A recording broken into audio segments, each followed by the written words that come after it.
New seasons, new gear. Show the world what it means to be a fan in 100% authentic gear. Fanatics, officially licensed everything.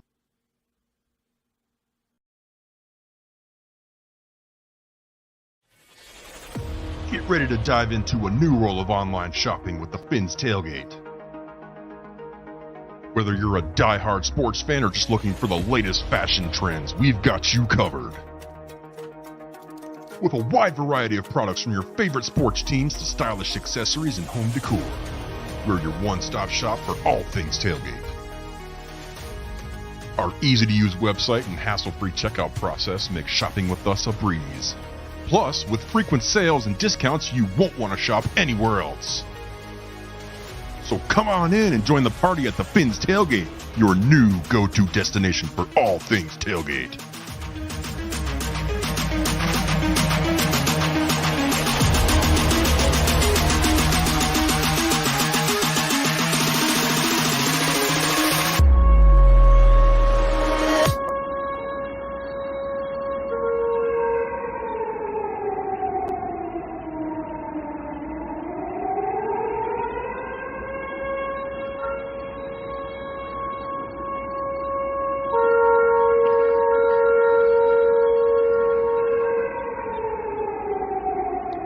May I have your attention, please? Late night sale, Saturday, 10 p.m. This is your TFTG public service announcement.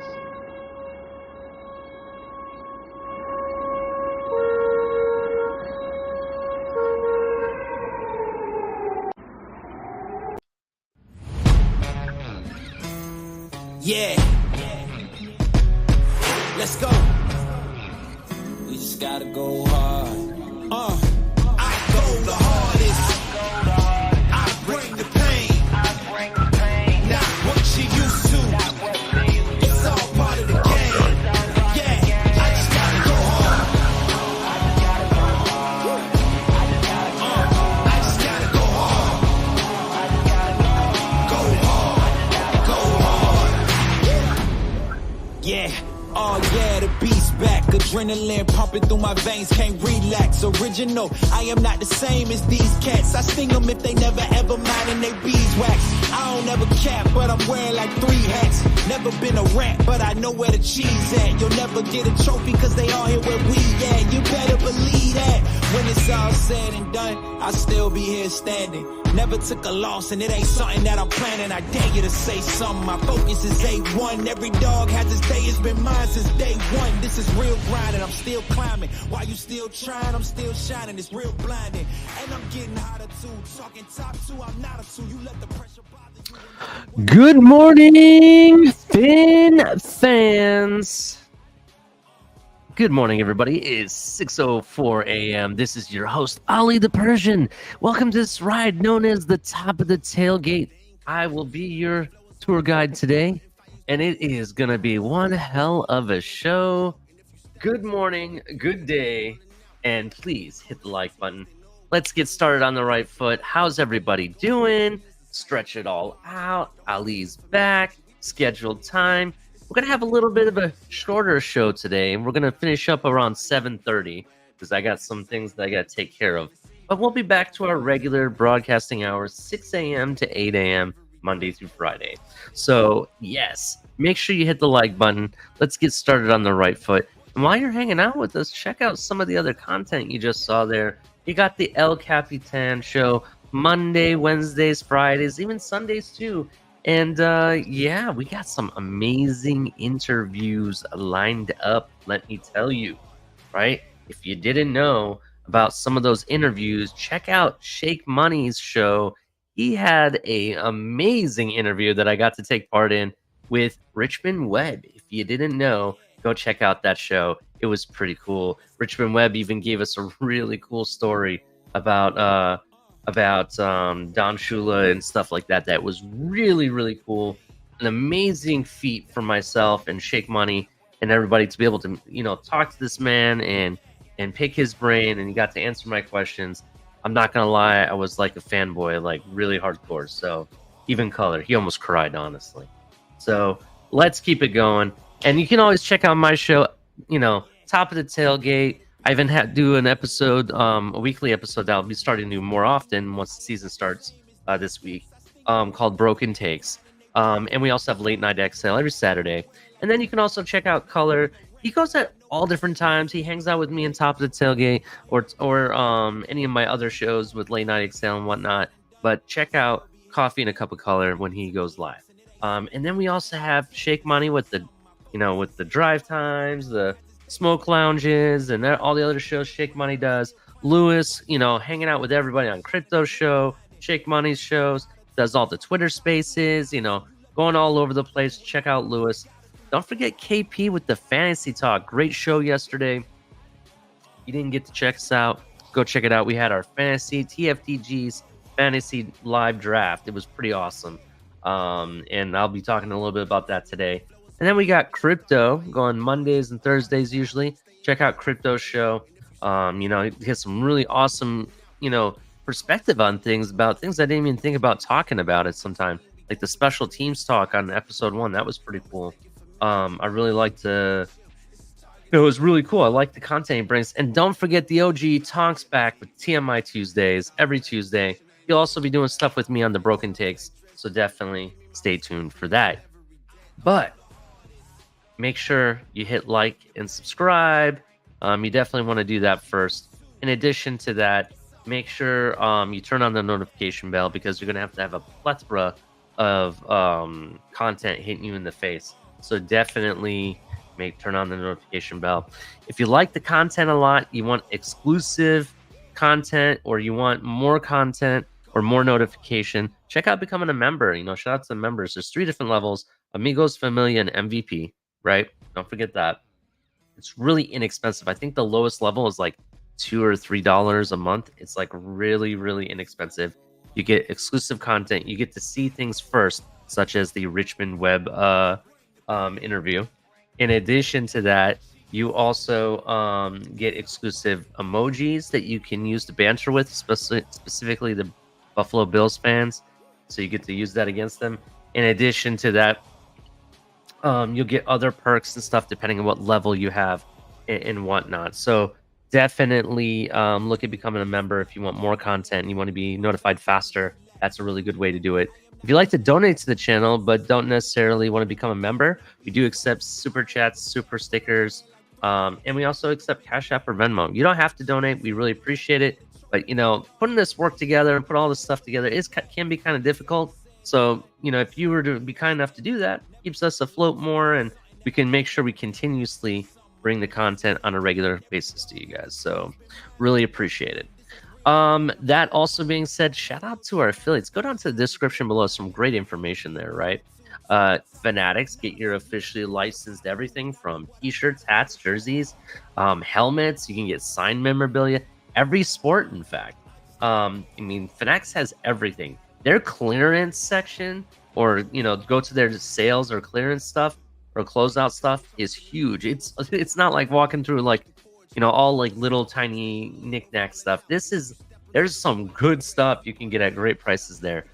They also always have deals going on. They always have split payment options, or getting your expedited shipping at a low cost, or at no cost.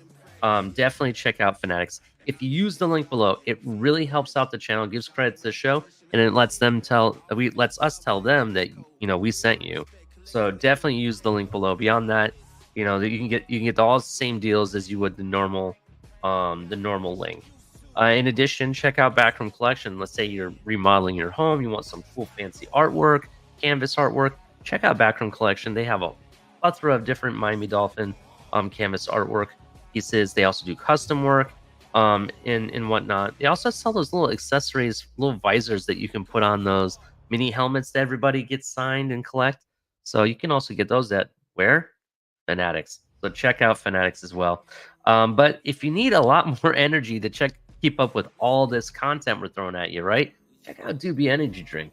It's all smash, no crash. Supposedly, they have a lot more vitamins and minerals than a lot of the other energy drinks that are out there, that's more beneficial specifically to focusing and concentration and whatnot. Has a lot less byproducts and stuff that are harmful for the body. And you don't get that jittering or crashing like you do with a lot of the other energy drinks. That's what we've been informed of. The flavors I heard is really good. If you don't take my word for it, check out Shake Money's show. He does some reviews on different flavors and has done his first official review of the product. He swears behind it. It's pretty good stuff. And if you want to save 10% off here on your first order, or 10% off your order and save 10% off of Backroom Collection, use code TFTG at checkouts. Ooh, there you have it, ladies and gentlemen. That is our opening rundown. So how's everybody doing? Like I said, let's go ahead and get those likes up. Hit like and subscribe. Don't want to forget that. And while I'm having you guys here, I'm going to go ahead and bring up my co-host here.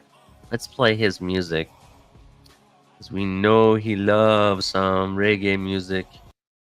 We'll play some good reggae for him while he's out at the beach. Boy.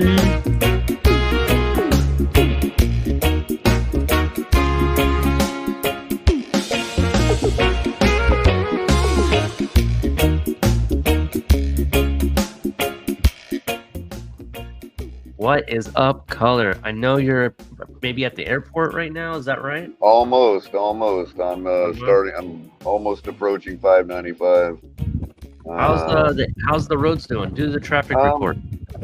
They're moving. They're cluttered but moving. We're currently heading south on I-95 in the Fort Lauderdale region, passing Sunrise Boulevard. And like I said, the traffic is moving. I'm doing 65, 70. But there are cars all around me, so it is starting to build up for your normal morning commute through the Fort Lauderdale area. And I'm going to be going to the airport, so it's going to suck no matter what. Yeah, and your current weather forecast, just so you're aware, today is 82 degrees, high of 88, low of 77. It's currently partly cloudy. It looks like today's chance of rain is very to a minimal, almost non-existent.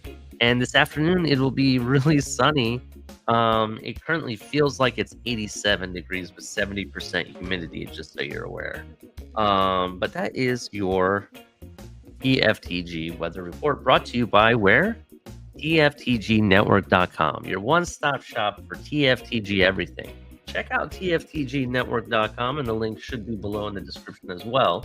If you didn't know, that's our official website. You got everything there. We have links to each individual host. You can see biopsies, basically, not biopsies, what am I saying? You can see a little bio on every single host. You learn something about them. I've given out information that some of you guys may not know about me, as well as Color and some of the other hosts that are there. You can go to their exact playlist. You'll be able to see our Twitter feeds. You'll be able to see up-to-date Miami Dolphins news, direct news that will be infiltrated in there. That stuff comes out. In addition, we have different articles and blogs that we're going to be putting out there and content. So you're going to want to go there. You're going to want to sign up for the newsletter to get notified about when stuff comes out. In addition to the newsletter, if you sign up for the newsletter, you get 10% off your first order in the merch store. And the merch store is fire. Let me tell you, it is fire. Everything and every single piece of stuff that is in that merch store was brought to you by you guys, the audience, the members, subscribers, people that come up on the panels, people that have said stuff in the chat, has somehow inspired stuff that you'll see there. And this merch store is not your just t-shirts and hats. No, there's t-shirts, there's hats, there's mugs, there's stickers, there's blankets, there's cookingware, there's tons and tons of different stuff. Check it out. There's mouse pads. There's everything, right? TFTGnetwork.com. Check it out. Join the newsletter. You're going to want to, because we're going to be putting out a lot of content out from there, and exclusive content that you can only get at TFTGnetwork.com as well. Isn't that right, Color? Oh, Color must have hit the airport. He said he was going to go silent for a moment. While we're hanging out, waiting for Color. Good morning to everybody in the chat. Let's see who we got up in here. Adam Padilla, crypto ought to take my very generous trade. Poor guy, stuck with Trask. If he doesn't take it, message me. I'm kind of looking for maybe another quarterback myself. If you check out my roster, make me an offer. I may or may not take it, but if he doesn't, hit me up. I might be that guy. Good morning to Mr. Pog. Mr. Pog, you're kind of up early. Usually we see you a little bit later in the show, but good morning, sir. Good morning.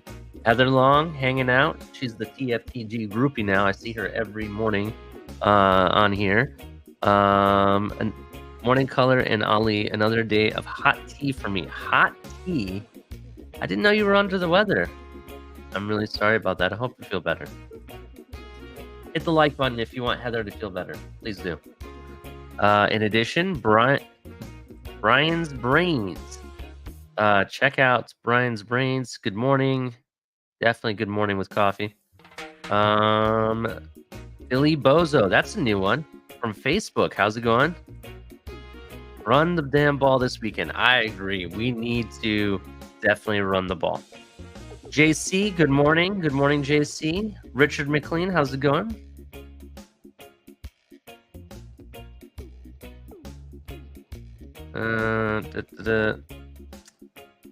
Yeah, that is true. It's kind of being cryptic when it comes to Waddle, but Waddle is practicing. It has been limited a little bit, but he's at least practicing where he wasn't before, so we're one step closer here. I think he plays. I really do. Raphael Cortrate, how's it going? Newfoundland, how's it going? Josh Capel, how you doing?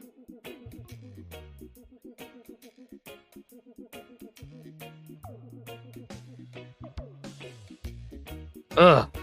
Well, if that JC is putting out a rumor. He says, that Ali, did you see Zach Smith's show yesterday? Menace 2 Sports, rumor mill, Urban Meyer to Michigan if Harbaugh goes to the NFL this year. Listen, if that happens, Ohio State should be rejoicing because I think Urban Meyer... Listen, I appreciate everything Urban Meyer did for Ohio State. He helped us win the first college playoff championship, right? But I think he's lost it, bro. I think he should just stick in commentary and news or whatever he does with the media and just stay there. I think he's lost it. I think he's lost it as a coach. Offensively, he lost it.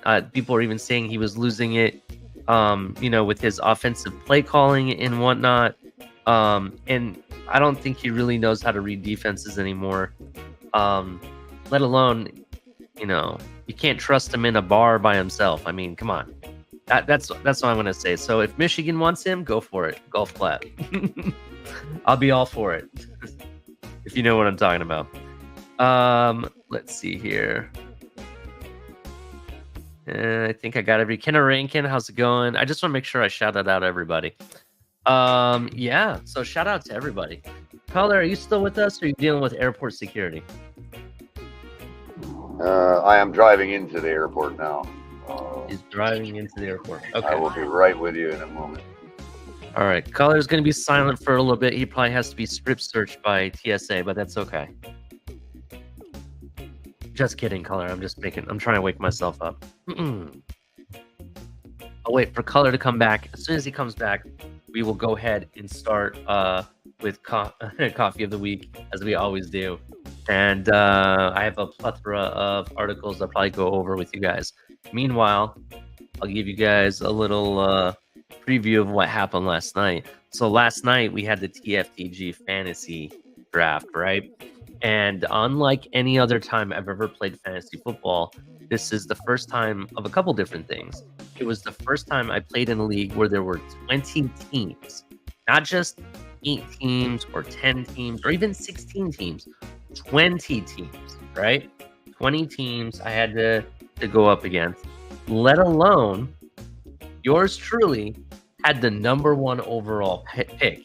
And in a snake draft, that sucks. I'm handicapped right off the bat because instead of waiting every 20 picks I get a pick, No, I had to wait after the first pick. It's every 40 picks I get a pick, right? So it sucked. And I mean, even when I got to pick after the first one, I got to double pick, which was kind of nice, but still, I missed out on so much talent, all over the board. But you know what? I will show you guys who I got. That's what we'll start off with. Let's do this. Percent, share screen. Here we go. Make this a little bit bigger. All right. So here is pretty much my starting lineup for the most part. You have my first pick, and I'll tell you who it was. Obviously, was Christian McCaffrey. In any fantasy draft, I think you need to start off with running back as your first pick because there's only a handful that you could say are elite running backs, and then there's only maybe a handful that you can say that are second tier running backs. After that, it's like a huge drop off, right? So you want to get those guys right away. Running backs are a lot harder to come by in the waiver wire, and most of the time people don't want to trade their running backs either because they're so limited in this sense. Then I followed it up because I'm the 40th pick. I got to pick twice back to back.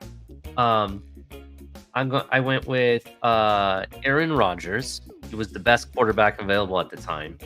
Mahomes went in the first round. Burrow went in the first round. Like all the big time names went in the first round for the most part. Justin Herbert, actually I think Herbert went a little bit later, but I went with Aaron Rodgers. And then on top of Aaron Rodgers, I also got DK Metcalf. So those were my second round. After that, the next round, I ended up with Brandon Ayuk and Antonio Gibson. And then I ended up with Cole Kmet and Gerald Everett. Not the best of tight ends, but there was a little bit of run on tight ends, specifically the ones I wanted, to be honest. And then I ended up in this league. There's also not only a defense, but there's defensive players. So I ended up picking the top defensive player available, which was at number one ranked, at least in this draft, was Oyasade Olakun. I apologize if I didn't say that correctly. So I picked him up. I later on was able to get another tier 2 defensive player, and that was Logan Wilson. So I felt I got really lucky there. I got a Jets defense. I know I'm going to get heat for it. Miami Dolphins defense was already taken, surprisingly. Threw me off. And I ended up with the Jets defense, who arguably a lot of people say that they have, a top 5 defense this year. Some people say they have the number 1 defense this year. I could say you could argue that, but this, I felt like it was the best pick I could go at that time, to be honest. And then my kicker is Cairo Santos. Now, Tutu Atwell, my flex position, originally I had drafted Cordell Patterson, who is Mr. Flex. He's both running back, receiver, he is whatever you want him to be. So I'm going to get points there, but he's questionable this week. And because of that, I also picked up Tutu Atwell, who's also a starter, according to the Rams depth chart. And because Cooper Kupp is out for week 1, may even go on the injury reserve from what I'm hearing. That's a rumor that's going around right now. I think he might get a lot more targets than he was before. So that's another reason why I picked him up. I also, on my bench, I also have Gerald Everett, as you know. Hunter Renfrow, I think he's pretty decent for the Raiders.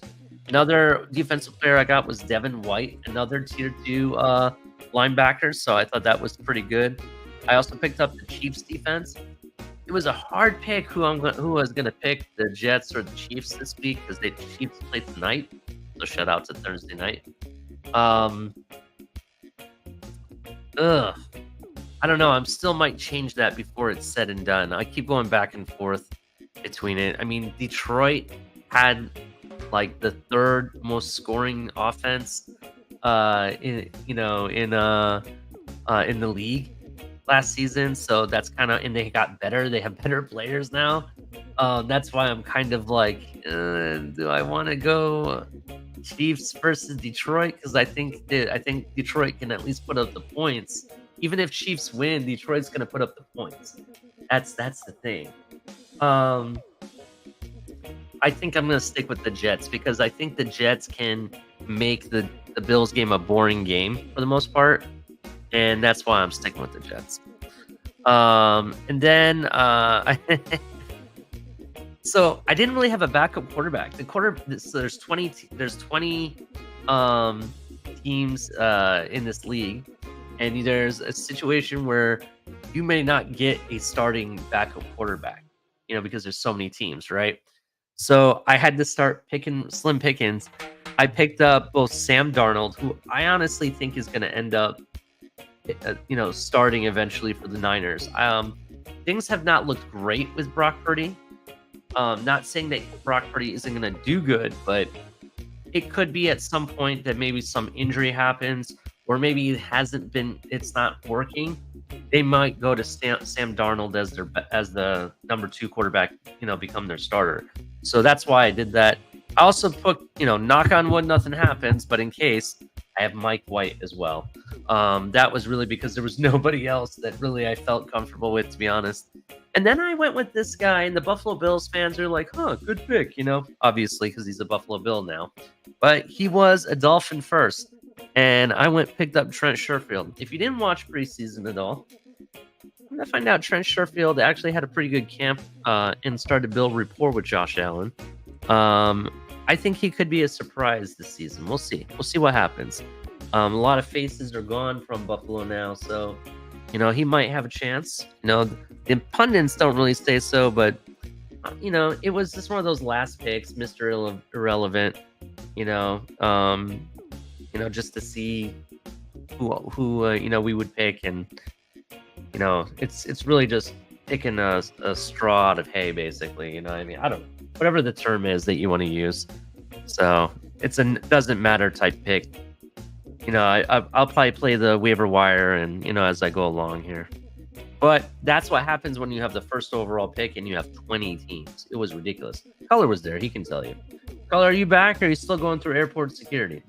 No, I'm not going through airport security. I'm trying to get out of the airport at this moment through the departure terminals. Gotcha. I know. I was just really messing with you about airport security. Yes, Raphael Cartwright. According to my understanding, defensive tackle Jones from Kansas City is sitting out. Yes, he is sitting out. He supposedly has demanded a trade. I don't know. Either wants to be traded or they want him to. He wants the highest paid kind of money. And speaking of getting paid, Color. Nick Bosa got paid yesterday. Actually being paid the highest paid player in the NFL history. Agreeing to a deal that is going to give him, what I'm understanding, more than $120 million guaranteed.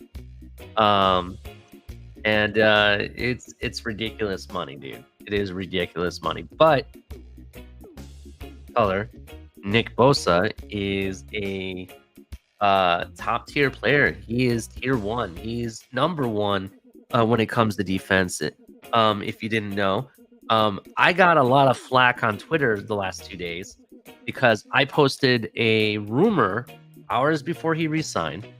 I posted a rumor that supposedly the Jets had reached out to the 49ers about Nick Bosa's availability. This is when he was holding out and whatnot. So I made the comment, basically that if this is true, if the Jets did actually reach out and Chris Greer didn't, I'm hashtag Chris Greer out. Because that's basically what my comment was. Because I think as a GM, you need to do your due diligence regardless of who the player is, specifically because of who the player is in this case. This isn't just some average player. This is the cream of the crop, in my opinion, when it comes to defense. The guy is ridiculously amazing. And no, I'm not being biased because he played for Ohio State. No, not at all. This guy, in 4 seasons, has 43 sacks. That's almost, I want to say almost 10 sacks a season that he averaged, technically. A little bit more than 10 sacks that he averaged. And even though in his second season, because of an injury, I believe, he didn't get the sacks, but he made up for it the last 2 seasons. You know what I mean? Of having 15 and a half sacks the year before, and then last year, 18 and a half sacks. Right? The guy just keeps getting better. He keeps moving up the top 100. He went from 25 to 17, and then 17 to number 4 in the top 100 color. Right? The guy deserves the bag more than anybody, in my opinion. And you'd be dumb, or it'd be ridiculous to think you wouldn't do your due diligence. The Philadelphia Eagles, who have one of the best built teams from top to down, or from top to bottom, right? And shout out to Ian Rappaport and Pat McAfee for bringing this to light. Back when we were having the Jonathan Taylor rumors, it was rumored that the Eagles were interested, right? Well, the only reason that rumor came out was primarily because I found out that the Eagles, no matter who the player is, they call everybody to find out what's what, who's available, who's not, what are you asking? Okay, thank you. That's what they do. They do their due diligence. They find out the information, and then they let it go and think about it, right? That's what they do. That's what good teams do. That's what teams that are built properly do. Now, I'm not saying that Chris Greer hasn't done this. I didn't say he didn't. I said if he didn't, then I would be Chris Greer out, because then he's not doing his due diligence, specifically on the player of this stature. If you're going to give up the picks and say F those picks and give up the offer, then go get this guy, right? Who's going to argue? I had someone asking, well, who the hell is he going to start over? Chubbs or Phillips? Well, no, I'll be a realist, bro. Nick Bosa is better than both those guys put together. So I don't care. Take your pick, to be honest. I prefer it to be Chubb that he plays over, personally, because I love Phillips. But at the same time, bro, you can't tell me that Nick Bosa is not better than both those guys. Just being honest. And if you say that he's not, then you don't know what you're talking about. JC, I can't remember. I think it was in Florida that he played, but he did play in college for Ohio State. His dad is a former Miami Dolphin. That's why I made the comments, bring this legacy home, because that's what he is. Morning, Shake Money. How you doing? Caller, you ready to get this show started? You out of the airport area yet? I am. I'm actually on the northbound on ramp to 95 as we speak. All right. Back to West Palm. Let's get it going. So listen, coffee of the week, right? I'm drinking, Cafe Casa Grande with Puerto Rican coffee. This is their medium blend. They're made by Gusto's Coffee Company, so definitely check them out. This is honestly, color, I'm not gonna lie, I think this is my favorite coffee. It's beaten every other type of coffee I've had. And I do have to take a step back and actually test the theory, though. It could be because I'm using actual coffee grounds and using the universal filter, and it's not like a potted coffee. Maybe it has some sort of, maybe it's more fresh, if I want to call it that. You know what I'm saying? You know what I'm trying to say? Right. I think they infuse like some type of nitrogen or something inside those pods to keep them fresh, right? Mm-hmm. And I think this is, maybe it's the effect of having fresher coffee and whatnot. But this coffee is good, bro. I want to drink this all the time. That's how good it is. Morning, noon, and night. Say what? I said morning, noon, and night. Summer, winter, whatever. Yeah, that's right. It's that good for me. And it's not oily. It's not bitter. The aroma is good. It's not a light coffee. It's just perfect. I can't explain it. But it makes me kind of want to try other grounded coffee without the pods. I had a lot more more on my menu now that I can choose from to see what I like and don't like. But it's pretty cool, and the company is pretty dope too. Like I told Color yesterday, not yesterday, day before yesterday, it's one of the few coffee companies that offer like certifications, like a college course in coffee, becoming a coffee expert. You can take the courses there. They actually have a campus and professional facility that you come to and actually learn everything. It's kind of ridiculous, Color. You become a professional barista afterward. Connoisseur camp, huh? Yeah, that's what I'm telling you. They offer that. In addition to it, Most people call that a 9-to-5 job. yeah. That's where I learned about coffee. Yeah, in addition to it, they offer workshops on their coffees and stuff, so you can learn more about the coffee industry and whatnot. So it's pretty dope. And they also have a foundation that is, strictly trying to help like local farmers, right, in Puerto Rico, for their losses from Hurricane Maria. If you didn't know, over 18 million coffee trees were lost during the storm. And if you didn't know, Puerto Rico has a strong, rich history when it comes to coffee and the history of coffee and whatnot. So their industry was ransacked. And this company is donating, I want to say they're giving each farmer 1,800 trees a year, and to help regrow their crops and what they lost. Because you have to understand, when you lose those trees, it resets you from everything. You're going back from a continuous line of coffee to you're starting from scratch. You have no income or anything. This would be like losing a batch of wine from the 1800s or something. You know what I mean? Like the process to keep aged wine like that, you have to be ahead of the game. Same with coffee. You got to be ahead of the game when it comes to that. You lose a crop like that. It's almost like a self-sufficient product. It's like going from being self-sufficient, growing each year, and you're just pulling the product down or whatever. Yeah, because you figure, what's the turnaround time from seed to coffee bean on a coffee tree? They've got to reset that many years. Yeah, they've lost years and years of crop. It's not funny. So the fact that this company each year is giving the farmers that were affected by that 1,800 trees, and there's 3 different types of coffee trees they're providing. I don't have the names in front of me, but it's pretty dope. And the money they've raised to help people and stuff that were affected by that. Shout out to GustosCoffee.company. They were brought to you ever since 1999. So shout out to them. They have other different flavors. They have more premium brands as well. I'm going to try them, but you can get it at Walmart, Amazon, or right at GustosCoffeeCompany.com. You can order from them as well.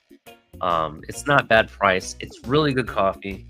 And how I found out about it, my wife's best friend's father works for the company. So that's how I found out about it. So yeah, pretty good stuff. All right. Are you drinking any coffee right now?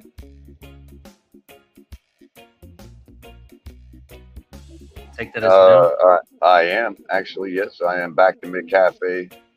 I had to stock up. Nice. I was at Walmart yesterday, so I went ahead and bought the big box. So I'll be drinking that for a week or so. Original blend. Someone mentioned it last week. I forgot to pick up some, but I'm going to actually try the Wawa's coffee. I haven't had it yet. I've heard great things about it, but I'm going to try it. Yeah, that's what I've been hearing too. Yeah. Of course, this morning I'm a little more diluted. I had to use the bigger button today because I'm on the road, so I had to fill up my travel mug. So I had to use the big cup today, but instead of the small cup. So. Yeah. One other thing real quick regarding coffee. There's another company that I want to try. I've had it before, but I want to get it and try it at home and actually do a review on it so I can tell you guys what it tastes like. There's a restaurant chain. It's a smaller restaurant chain, but there's found in Florida, Georgia, I want to say Tennessee, and maybe parts of Alabama, maybe. But it's called Maple Street Biscuit Company. And if you haven't heard of them, they're like a breakfast / brunch type joint. Really good stuff. They have a different take on biscuits and gravy. To give you an example, I get primarily something called the Five and Dime. The Five and Dime, they make freshly made big biscuits every morning, right? They cut in half like sandwich style, obviously, and they top it with a chicken breast, cheese, bacon, an egg, and then they top, that's their sandwich, and then they put the biscuit, the gravy all around it, right? It's called the Five Dime. I'm telling you, banging. It's banging good.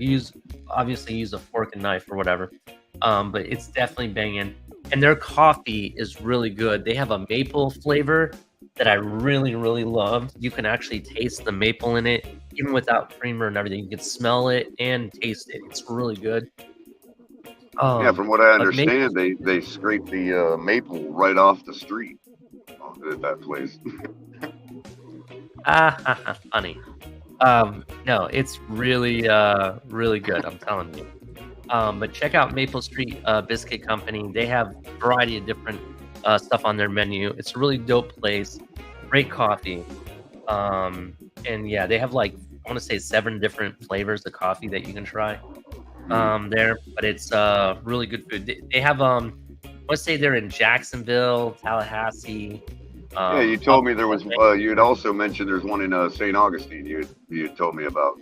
That one's pretty dope because it's in the heart of downtown the historical St. Augustine area. You know what I'm talking about?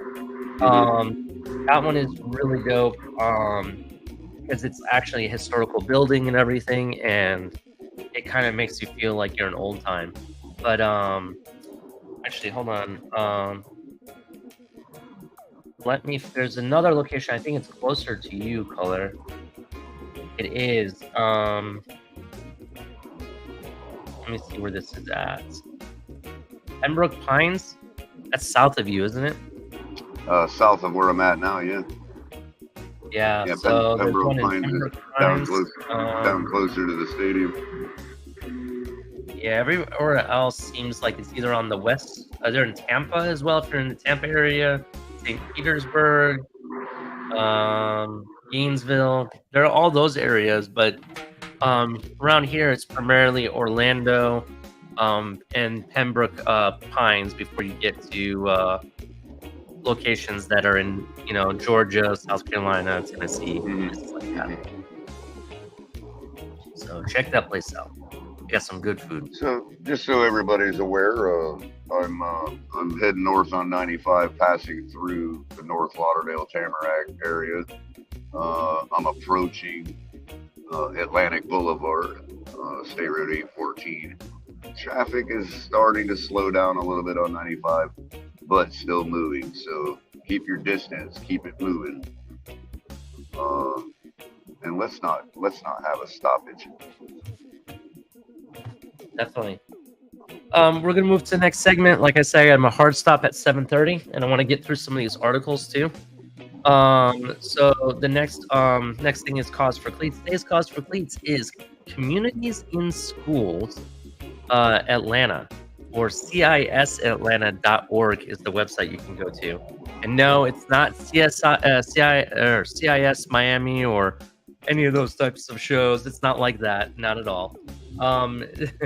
Communities in Schools Atlanta. Communities in Schools of Atlanta is an award-winning dropout prevention organization that was established in Atlanta, Georgia in 1972. What began in the basement of a modest home in Grant Park community is now the nation's largest dropout prevention network with a proven track record of positively impacting graduation rates. Communities in Schools of Atlanta mission is to surround students with a community of support, empowering them to stay in school and achieve in life by bringing caring adults in the schools of to address children's unmet needs, we provide the link between educators, and the community. The result, teachers are free to teach, and students, many in jeopardy of dropping out, have the opportunity to focus on learning.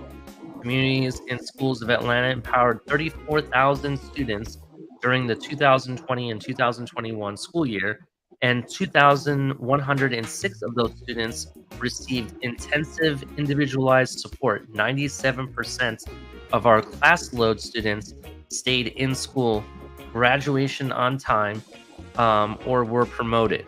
We are currently serving 4 school districts: Atlanta Public Schools, Fulton County, DeKalb County, and Clayton County. So if you want to know more about CIS, Atlanta.org, you can go there and go to their website. There's a variety of different information, resources. You can donate, talks a little bit more about their process. And just to let you know, some of the things that they do, they serve the certain school districts primarily. They provide community service, emergency aid. They provide services regarding the food pantry, foster care services, mentorship, partnership, reading programs, and risky behavior programs. These are a full list of different services and programs that they provide assistance with.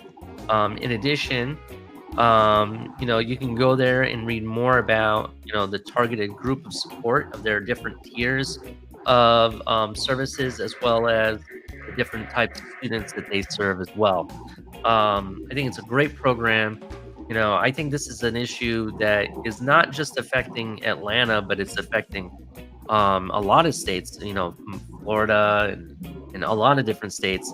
And I do think that, programs like this definitely help, keeps kids focused on, education and, achieving and becoming, in a more successful in life and getting a good standard, rather than worrying about what's going on at home, or the needs that they're not getting at home. I know, and I've met people and talked to people that have had situations like that, how tough it can be. And I think this is a good program that, kind of gives them that, I don't want to say crutch, but it gives them that definitely assistance they need so they can continue to prosper. So that's my opinion. That's my shout out to community, and definitely communities and schools of Atlanta. Check them out. Some really good information. What do you think, Color? It's good cause? I think it is. Absolutely. Definitely. It's one of those places that makes college obsolete for certain people. Definitely.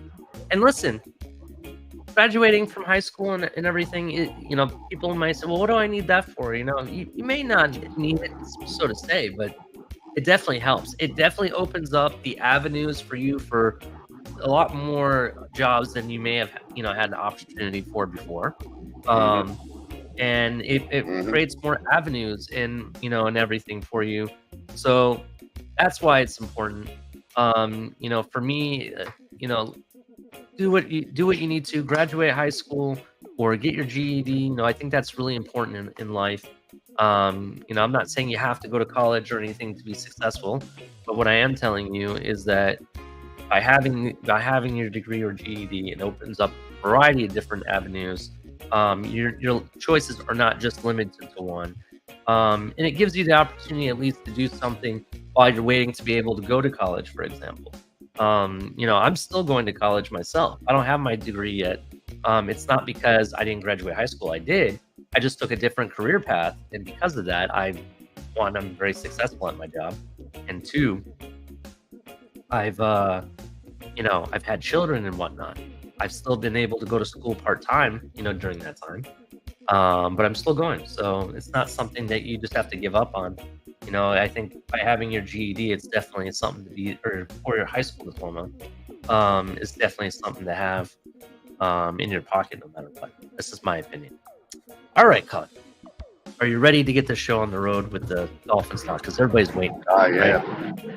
All right, so we're going to skip What in the World today. It wasn't really, well, there's one What in the World. I'll bring it up real quick. If you didn't know, Darrell Bevell, our quarterbacks coach, I believe, had to have he suffered a disconnected retinal, right? Is that what it's called, color? A detached retina. Yeah. Yeah, detached retina. Sorry. So he had to have surgery on it, and then when he had the surgery, they required him to be laying face down for 90% of 7 straight days. He had to be laying face down, right? So how does he do his work? How does he go to work and do his thing? He did it from home, and there's a picture going around, and you can check out. I think Insider has a picture of him doing it, or whatnot. And I think a picture was posted by Mike McDaniel where he's laying face down on the bed with what looks like either a laptop or a tablet. I think it's a laptop, and his phone. So you can tell he's on the phone looking at plays and looking at film footage from training camp and everything at the same time. So the guy's actually doing the work and whatnot.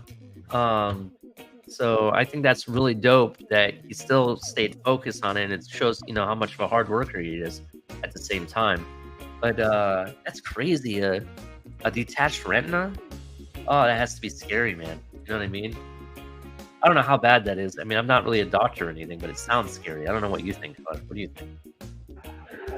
Yeah, it's pretty rough, but I think it's something we can deal with. I know the eye and the tongue are like the two quickest healing organs in the body. Yep, that is correct. Trying to see if there was any up-to-date news real quick. I'm just taking a gander real quick.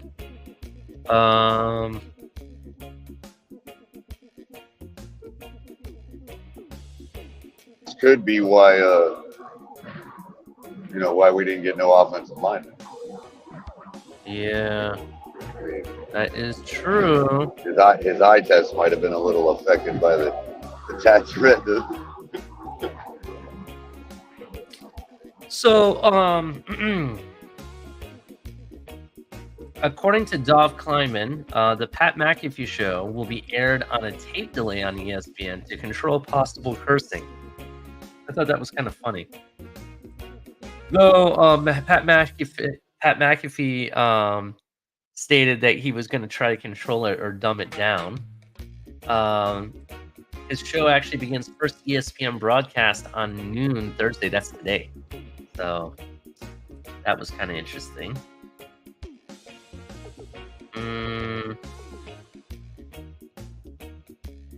JJ Watt says he would consider unretiring if he was offered $170 million like Nick Bosa. Who wouldn't unretire after that?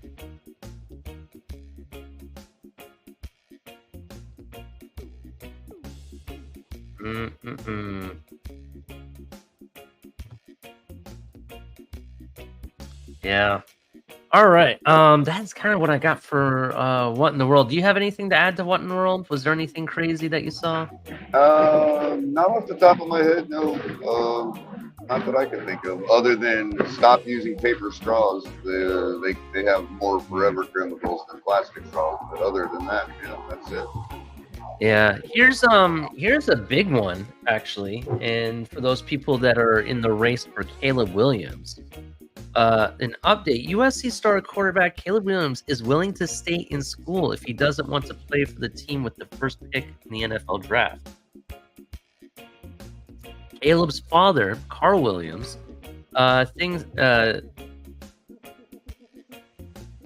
said that his son could stay in USC for an extra year if he doesn't like the environment of the team with the first pick, according to Don Kleiman.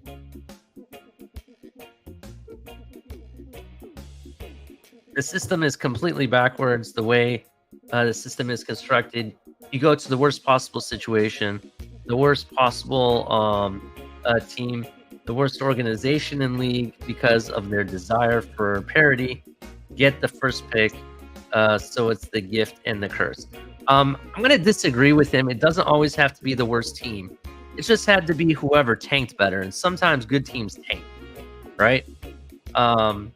So I don't necessarily agree with that, but I do see with the premise of what he's saying, it sometimes can be that for sure. This is a really risk. This is a big time risk color if he does that. And I'll tell you why. I believe in 2024, USC is going to be playing in the Big Ten.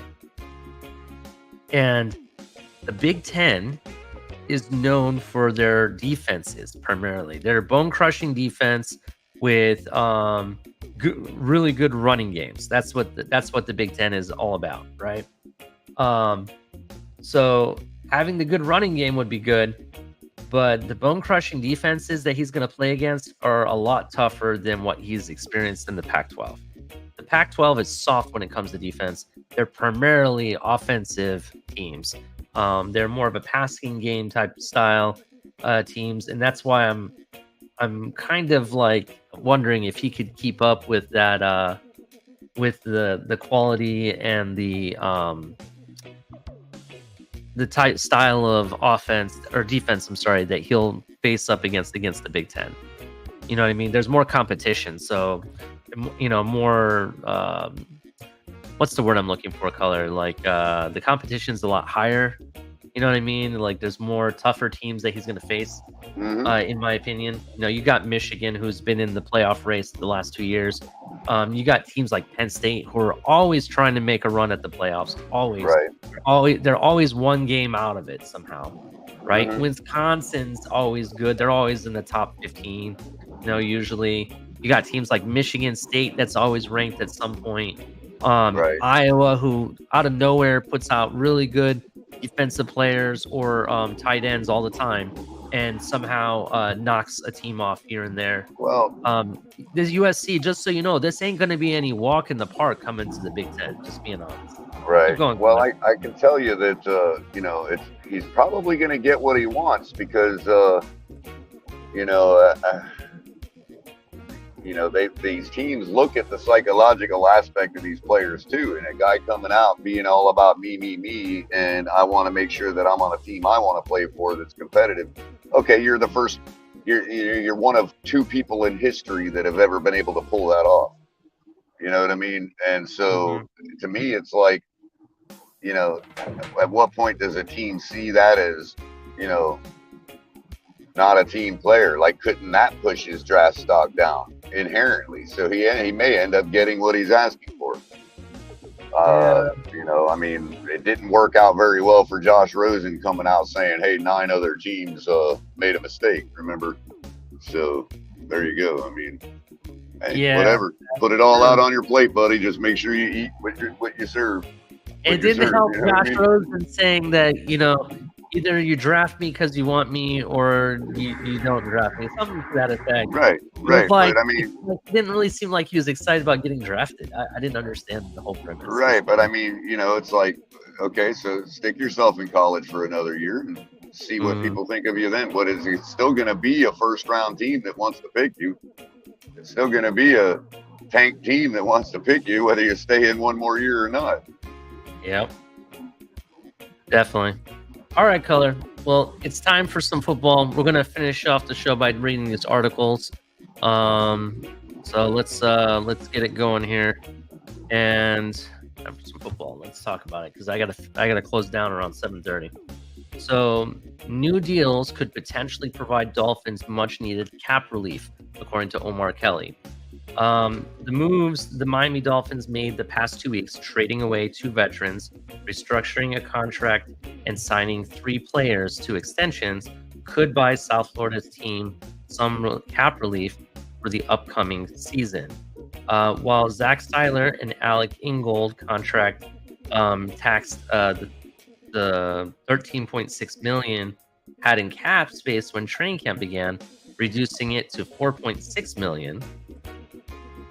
Their extensions and the one long snapper Blake Ferguson received on Wednesday could potentially help alleviate some of the financial strain the team will be under next offseason. In the majority of Seiler, Ingold, and Ferguson's base salary in year 2 is turned into roster bonuses, the Dolphins could potentially avoid a cap crisis that seemed to be on the team's horizon.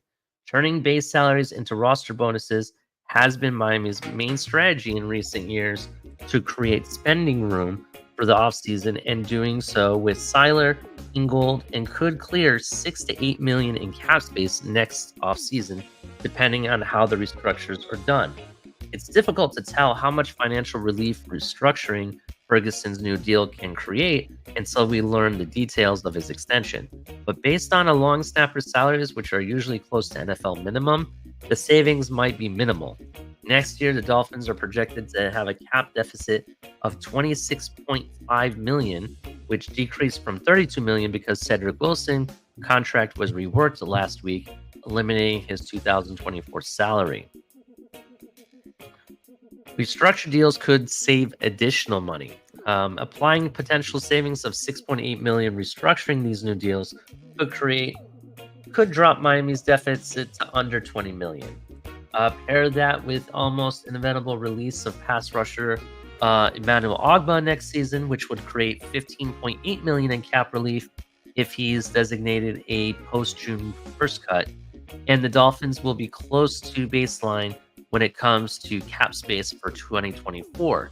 And Miami has other avenues to use, like transforming a couple base salaries into roster bonuses for upper echelon players like Tyreek Hill, Bradley Chubb, Jalen Ramsey. So the Dolphins could potentially create the cap space needed to re-sign a couple of the team's impending free agents. Starting caliber players Christian Wilkins, Robert Hunt, Connor Williams, just to name a few. Greer is not worried about cap prices. Where we are today and where we are in March is always dramatically different. As you watch every team around the league, there's some teams 100 million over, and all of a sudden they find a way to get under. General Manager Chris Greer said when discussing Miami's bookkeeping last week. So I'm not worried about that. Chris Greer is referring to Miami's cap deficit in 2024, which also happens to be an offseason where key players like quarterback Tua Tagovailoa and safety Javon Holland will be seeking multi-year extensions. We have a lot of good players coming available, not just Christian, Greer said, referring to Wilkins, whose contract extension has seemingly been tabled because both sides weren't close to getting a deal done. We have a lot of guys in the pipeline here over the next couple of years that are going to be expensive players. The best way to address the rising cost of a roster is to trim the fat now. And Miami did some of that last week, restructured Wilson, reducing his salary by $2 million, and voiding the final year of the deal, traded backup offensive lineman Dan Feeney to Chicago for 2024 sixth round pick, and swapped cornerback Noah Igbinoghene and his guaranteed contract for Kelvin Joseph in a trade with Dallas. A detailed look at the deals. All three of those moves created cap space that helped Miami get deals for Seiler, Ingold, and Ferguson done. Seiler's new contract will pay him $34 million over the next 4 years if he plays in every contest, and $17.72 million of the deal was fully guaranteed. Ingold's new deal will pay him just under $16 million for the next 4 seasons if he played in every contest. Oddly, Ingold's new deal only features 1 year, 2023, of guaranteed salaries. So every season that follows, this one is an option year where his salary must match his contribution level. That's actually cool. I didn't know that about Ingold's deals. So it's only the 2023 that's guaranteed. After that, they can cut him free and clear every time. That's pretty good. That's a pretty good deal, to be honest, for Miami inside of it. But as previously stated, Ingold's it goes on to say, for instance, the Dolphins will either pay Ingold a base salary of $3.2 million for the 2024 year season, or release him and create $2 million in cap space. So I guess there is some dead money included in there, I guess. But it's, as previously stated, Ingold's contract can be reworked to create cap space as needed. That's part of the value of getting deals done now, strengthening the foundation of the roster with players Miami intends to build the franchise around, signing them to contracts that could potentially create additional cap relief in a year. I do agree. You take a little bit here and there, and pretty soon that amount adds up, color. they do have a good point. What do you think about the cap issue, like, and what they're doing? Do you kind of see where they're going with it?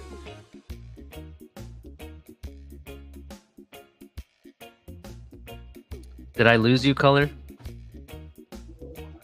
Nope, I'm here. No, I see it just fine, and I don't, of course, who am I to argue with the guys that get paid millions to make those decisions and fix those books?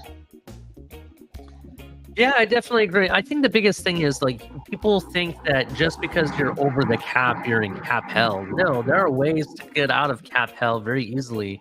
You saw a team 2 years ago, the Saints, 70 million in cap debt, right? That's how bad they were under the cap, or over the cap, I should say. And then by the end of things, after free agency finally started or whatever, they went from being 70 million over to re-signing their players, and then got a couple of free agents and still had some cap room to play with. So it's not under the norm. It can definitely happen. Teams do this all the time to create cap space. Like I said, if a team wants a player that bad, they'll find a way. They'll make the money work one way or the other. They're not stuck in a cap position. That's just my opinion. Unless things have gotten that crazy where it's so bad, Color. You know what I'm saying? Yep. So speaking of our long snapper Ferguson, let me just read this real quick from him. The Miami Dolphins continued their run of signing players to contract extensions heading into 2023. As you know, long snapper Blake Ferguson was the newest person to sign last night. Like Zach Seiler and Alec Ingold before him, Ferguson signed a 3-year extension through the 2026 season. He had been scheduled to become an unrestricted free agent next offseason. Ferguson was heading into the final season of the rookie contract. He signed a 6th-round pick out of LSU in 2020. His older brother, Reed Ferguson, re-signed with the Buffalo Bills last week, one day after he was released to save a roster spot for the player headed to injured reserve. It's kind of interesting. There's a lot of brothers that play on opposing teams in the AFC East. Did you notice that? You got Dalvin Cook and James Cook. You got Reed Ferguson and Blake Ferguson. You had who are the corner and the safety that played for New England and Miami? What was his name? He's on Good Morning Football now. McCourty. Yeah, McCourty. You had him and his brother. I think there's more brothers that play in the AFC East too. It's not just them two. This is kind of interesting. But Saubert's settlement, the Dolphins also made another transaction Wednesday, one that would have impacted a little bit down the line, or had implications down the line. The team released veteran tight end Eric Saubert off IR with an injury settlement. The free agent acquisition, who injured in the preseason game against the Houston Texans, is now free to sign with any team in the NFL. He could also re-sign with the Dolphins this season, though he would not be eligible to return for at least 3 games, plus the number of games corresponding to the size of his settlement. The Dolphins signed Saubert to an unrestricted free agent from Denver Broncos this offseason. This one breaks my heart, Color. I actually liked Eric Saubert. I thought he was doing really well to that Houston game. And he was the type of tight end I think that this room kind of needed. I think I could see them signing him down the line. They could re-sign him and down the line, and I think he, I think that might be a player to watch. They could bring him up in the waiver wire. You know what I'm saying?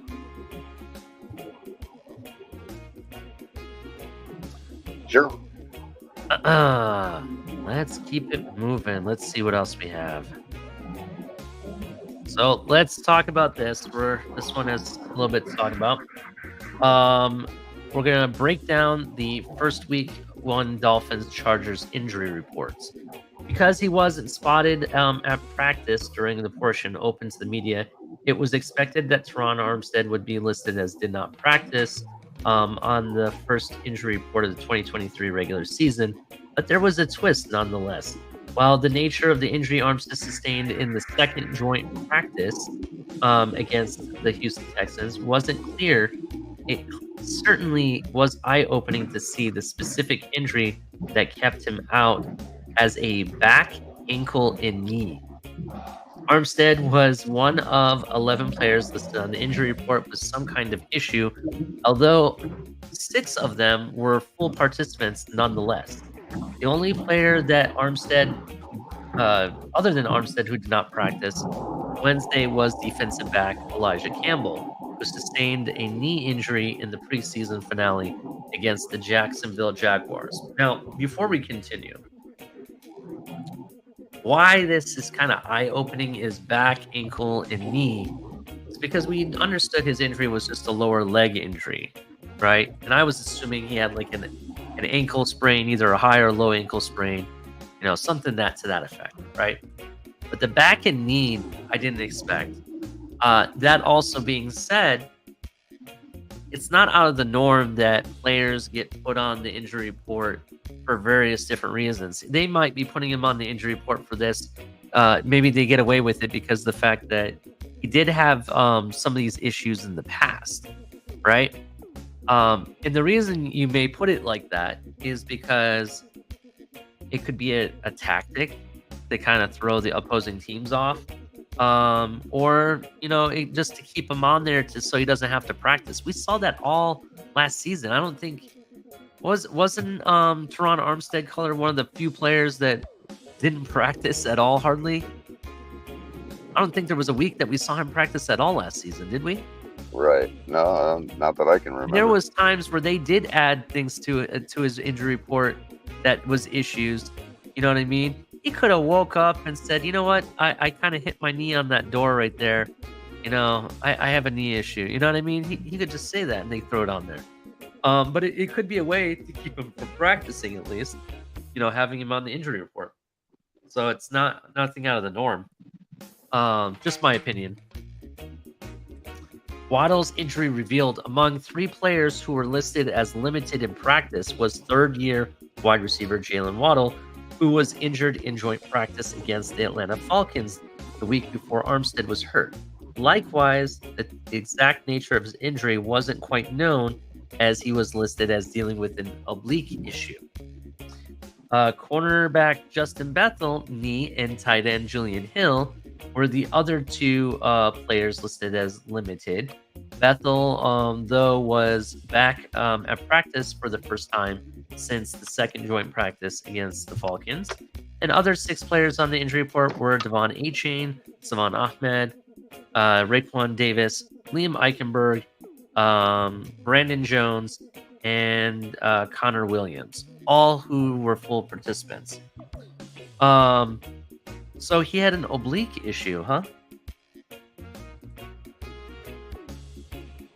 That's kind of interesting.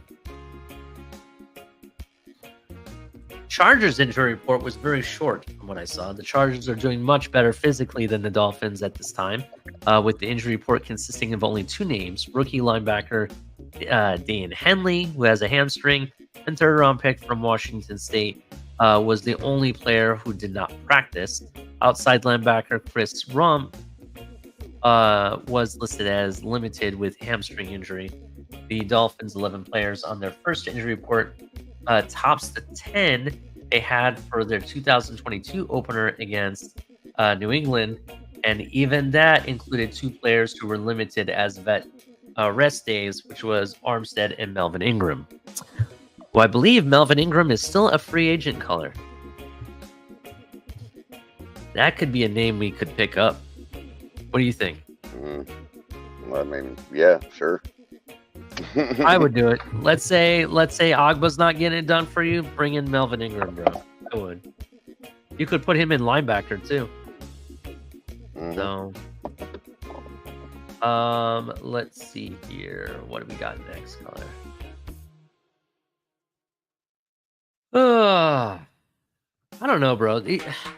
Somebody posted, part of the family DTA says, what in the hell's going on with Miami Dolphins fitness department, health and fitness department? Maybe he has something going there, man. Maybe we should sack all these people and bring in new. I don't know. It just seems like we're dealing with crazy amount of injuries. We tried to ask that question as a fan base, and we got shut down by somebody's trainer. So whatever. It is what it is. We're not allowed. We simply can't get an answer to that question because it's a subject that can't be breached. Apparently. Well, look, the reality for me is the fact that the Miami Dolphins, we always seem to be banged up going into the season, bro, and that hinders us. Like last season, every free agent pickup that we had on the waiver wire, and there was 2 or 3 of them that we got that were either offensive line or somewhere on the D line, let it be defensive end or whatever. One game and they're injured or signed, came out of the office after signing the paperwork, tripped over themselves and hit the injured reserve. That's basically what happened every single time. It was ridiculous. Doesn't help when every free agent we bring in has injury history. That too. That on top of as a matter of course, I wonder if it's Chris Greer's sole mission to win with a team that are all injury prone.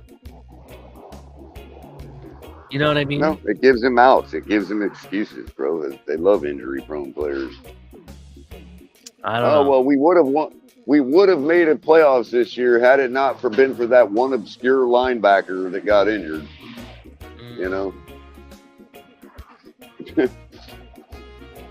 Been the story for 30 years, man.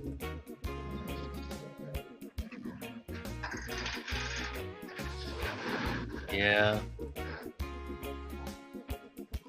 All right.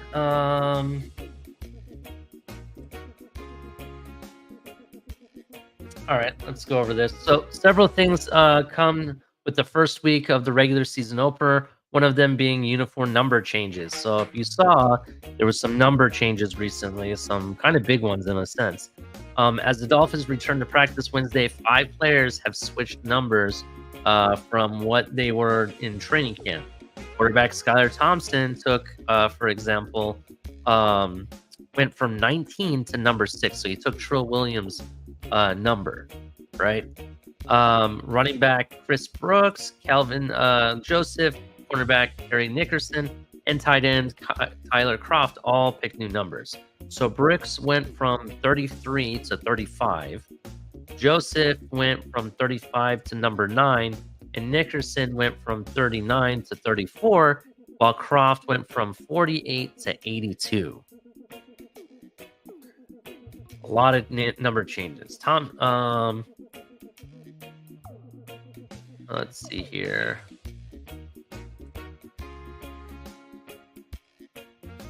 Yeah, so Thompson took the number previously worn by Trill Williams and by Melvin Ingram last year. Brooks switched means we're finally done with the dueling 33s with Brooks and Eli Apple. That was right. They were both number 33, weren't they? I forgot about that. Joseph took the number of the player from whom he was traded, number 9.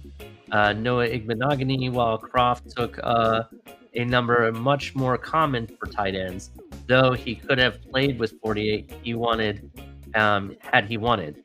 He wore 81 at every one of the previous NFL stops: Cincinnati, Buffalo, and New York Jets, and San Francisco. Back to Thompson, once he appears in a game, he'll become the first Dolphin quarterback with that number since Jay Cutler in 2017. Hopefully he doesn't play like Jay Cutler. Just being honest. Bevel's battle. In the process of helping Tua get ready for the 2023 regular season, I mentioned this before, a quarterback, Delvin Bevel, had to deal with a pretty significant setback himself when he had to undergo surgery for a detached retina. While he was recovering, Bevel spent a week forced to lie down and get work in watching practice video on a laptop on the floor. If you want to talk about adversity being an opportunity, a great way to show people how much you care is lay down for a week and the only thing you look at is practice footage endlessly.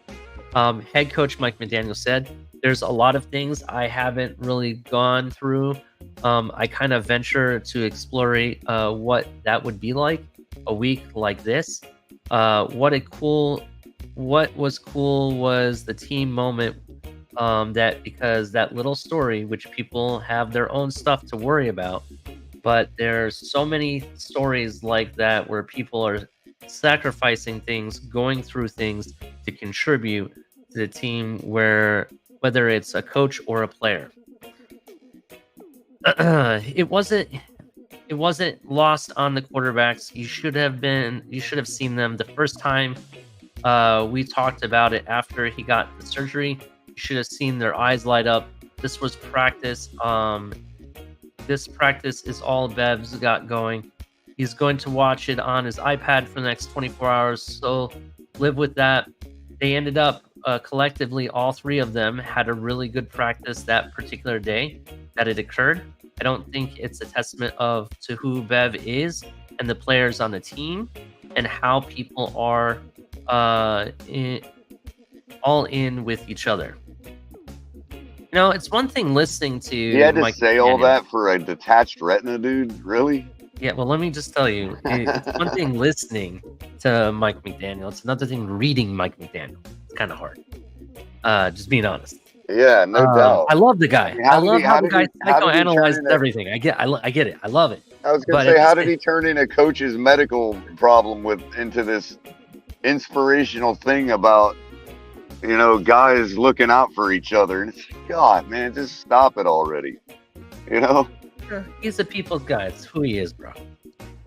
I'm cool with it. I don't know how, because it gets annoying after a while, bro. It does. I get it, but you know, it is what it is. I think he's taking that whole premise that I don't want to be a cliche coach and just say cliche things all the time to heart, bro. I think he's just taking it to the extreme. You know what I mean? That's basically what it is. You mean, former wait, Dolphin you mean taking it on as a badge of honor? Because all he does is speaking cliches. Does he really though? I don't That's think all he I does. heard was cliche, dude. Like, I don't really think if you listen to the normal cliches that coaches like Bill Belichick, Tony Dungy, Jimmy Johnson, or any of these coaches, from the his are just more about the personal human aspect of it, but they're still cliches, bro. Like, seriously, like the guy, like the way you just read to me was one big long cliche about a coach's detached retina, bro. Like, Mm. you know what I mean? All right. Well, I disagree with it. I disagree with your Okay, premise. no weird. So, former Dolphin news: rookie free agent Mitchell Agude and Kidron Smith made an impression during their time with the Miami Dolphins in training camp, to the point where it almost was a surprise that neither was re-signed to the practice squad. Well, they performed well enough to catch the attention of teams around the league and decided to give them a tryout. Agude, the edge defender from the University of Miami, worked out for the Pittsburgh Steelers. Sith, the defensive back from Kentucky, worked out for Washington Commanders. Meanwhile, Ingram remains without a team as the NFL regular season sets to kick off, though that could because of the rules guaranteeing vested veterans their full 2023 salary if they're on a week one roster. That's a good point. I didn't know about that. Regardless, Ingram made a point to comment on his free agent status on social media. Now I know the NFL ain't going to start the season without me. Ingram posted on X, which is Twitter now. This shit getting out of hand. Now, I got to see the script everybody's talking about. Interesting. Updating the odds. A lot of numbers have changed when it comes to betting odds. First posted after the Super Bowl. God, Color, I'm having a brain fart regarding what was the last Super Bowl we had? What number are we at? Oh, good. 52 or something. I think it was 56, maybe. I don't know. All right, last Super Bowl we track. had. I'm having a brain fart Sorry, regarding I Roman lost numerals. connection for a second too. But yeah, I lost track of that. Yeah, I lost track of the numbers. Well, what are the Roman numerals? Yeah, I can tell you that. it's 7:25 in the morning, bro. I got 5 minutes. I'm tired right now. So yeah, so the last Super Bowl for the Dolphins, it involves them moving up in some key categories. For example, the Dolphins' odds of winning the Super Bowl in Las Vegas have gone from 28 to 1 on February 13th to 22 to 1 on Wednesday. The Dolphins are 10th among favorites, with 4 of the teams ahead of them now having longer odds than in February: Kansas City, Philadelphia, Buffalo, and Cincinnati. In terms of winning the AFC title, the Dolphins have gone from 14 to 1 to 9 and 1, and are tied for 4th with New York Jets. The 3 favorites of all have seen their odds get longer: the Chiefs, Bills, and Bengals. When it comes to the AFC East, the Dolphins have remained a 3 to 1, while Buffalo has become a bigger favorite from 7 to 5 to 6 and 5, and the Jets and Patriots have gone in the other direction. So what the odds are saying, we're still finishing number 2. Did I understand that correctly? Color? Sounds like. Yeah. So Yeah. that's pretty interesting. Those are your odds for you, according to Vegas. So shout out to everybody in the chat. I see quite a few of you guys that were here during the fantasy draft last night. I could see the light. I see him. See James Wynn. Shout out to you. Edward Loftus. How's it going? 72 Undefeated's here. Aquavision's here. Kobayashi Maru. He's here.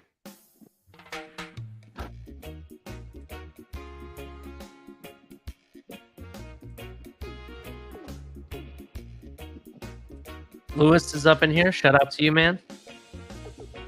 So make sure you hit like and subscribe. We appreciate everyone that hung out with us. 7:27. Any final thoughts, Color? No, sir. Just everybody be safe. Make sure you're obeying the school zone speed limits and paying attention to the yellow buses. Other than that, fins up. We got 1, 2, 3 more days till football, and we got a game on tonight. Should be pretty interesting.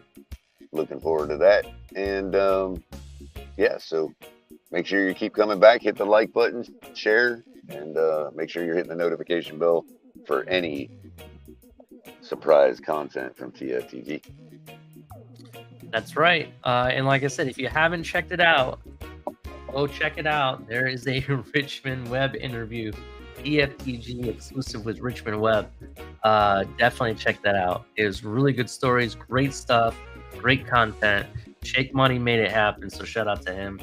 But yeah, definitely check that out. You're not gonna want to miss it. Mansa Chill, I see you in here. I want to make sure I shout out to everybody. DF is in here. Trying to see if there's anybody I missed. I'm sorry. I'm trying to make sure. Kevin Lee. Always got to get the members up in here.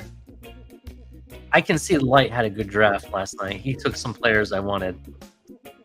So, but yeah, shout out to everybody. Appreciate y'all. Today we're kind of early at 7:30. I got an appointment with the kids.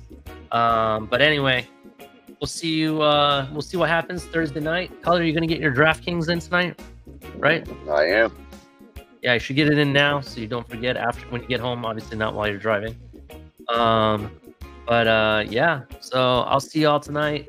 Maybe whatever show. Maybe we're watching some Thursday night football. Be interesting what happens. But with that all being said, you all have a great day and it was a pleasure. Fins up.